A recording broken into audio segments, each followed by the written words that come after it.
Allah'ım, bu teknoloji çağında, diplomanın put sayıldığı bu çağda, modanın zirveye çıkarıldığı bu çağda sana diplomalar feda olsun Allah'ım. Ey Peygamberim, senin sünnetine gençliğimi kurban edeyim diyen bu salon insanlığın yüz akıdır. Gençlerin henüz yeni biten sakallarına jilet değdirmeyeyim, Resulullah'ın sünnetini aleyhissalatu vesselam bir kereliğine de olsa ihmal etmeyeyim diyen, şu bastığı yer dünya toprağı olsa da başı arşa kadar değen bu ümmetin gençleri varken insanlığı hiçbir güç dalalete sürükleyemeyecektir. Çünkü Muhammed Aleyhisselam'ın üsameleri Antalya'da da var, Adana'da da var, İstanbul'da da var, Mekke'de de var. Kainat Muhammedur Resulullah'la canlı kalacaktır Allah'ın izniyle.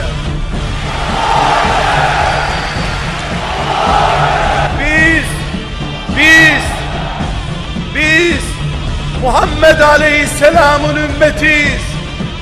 Atını denize sürenlerin çocuklarıyız. Biz varken Kudüs Allah'ın olacak, İslam'ın olacak, Muhammed Aleyhisselam'ın miraçgahı olarak kalacak diye ant içen müminleriz elhamdülillah. Onun ümmetinin delikanlıları, asiyeleri, hüsameleri, yasirleri kıyamete kadar peygamberini yalnız bırakmayacağını Allah biliyordu. Onun için yeni bir peygamber kıyamete kadar gelmeyecek.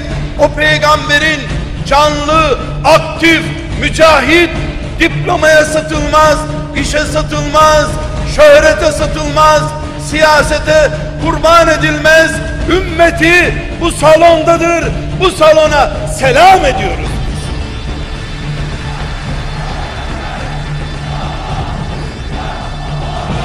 Ben ağlar mıyım? Ben korkar mıyım? Ben ürker miyim?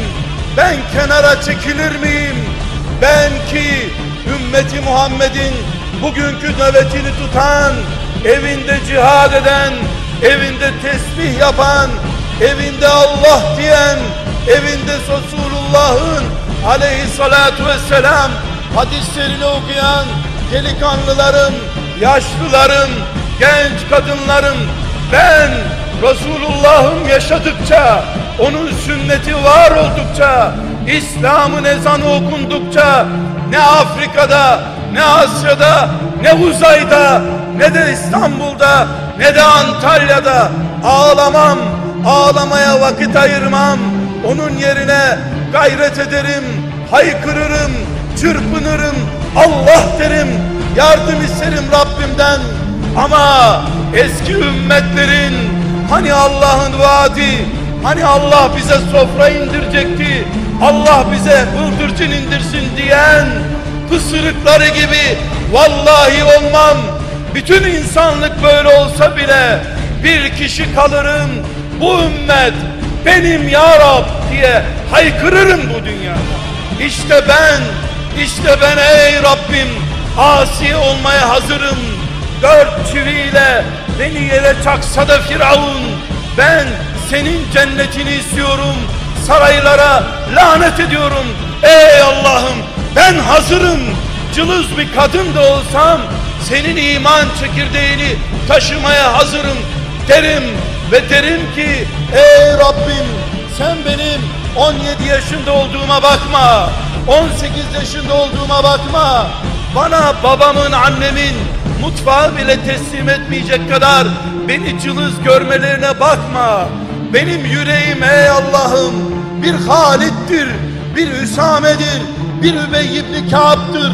Ben ey Allah'ım Fatih bile olmak istemiyorum. Fatih İstanbul'u fethetti, rolünü oynadı. Ben kainatın fethine hazır bir delikanlı olarak huzurundayım. Kabul et ya Rabbi diyor. Biz rızkı Allah'tan biliyorsak o zaman açlıktan korkmuyoruz. biz eceli veren alan Allah'tır diyorsak ölümden korkmuyoruz. Tek temennimiz var ki zilletle ölmeyelim, şehitlikle dirilmiş gibi ölelim. Sadece bunu isteriz. İnsanlık toplansın, bir araya gelsin. Şeytanın tarihi boyunca yaptığı yatırımların en büyüğüyle karşımıza çıkmasına bile yılmayız. Kabe'miz oradadır. Kabe'mize dokunsalar bile Kabeleşmiş yüreklerimize, Kabeleştirdiğimiz evlerimize, Kabeleştirdiğimiz iş yerlerimize, Kabeleştirdiğimiz beraberliklerimize Allah'ın izniyle dokunamayacaklardır. Kabe'yi bulamazsak tavaf etmek için Allah şahit olsun ki kainatı her gün döneriz. Biz rahmeten lil alemin olarak gelmiş, hayvanata bile rahmet için gelmiş peygamberin bu asırda nöbetle görevlendirilmiş ümmetiyiz. Bu ümmete ölüm yoktur. Çünkü bir daha peygamber gelmeyecektir. Allah bu peygamberin soyunu, yani müminler grubunu kıyamete kadar baki tutacaktır. Şerefli, onurlu, bu ümmetin delikanlısı denecek insanlar bu modern kitlelerin zulmü altında, insanların algı operasyonlarına imanını, şahsiyetini, kadınlığını, gençliğini kurban etmeyen, ben Allah'la beraberim, ezilirim, ölürüm ama Allah'tan ayrılmam diyen müminler olarak buradayız. Şahit ol ya Rab, salonumuza şahit ol, dirilmek istediğimize şahit ol.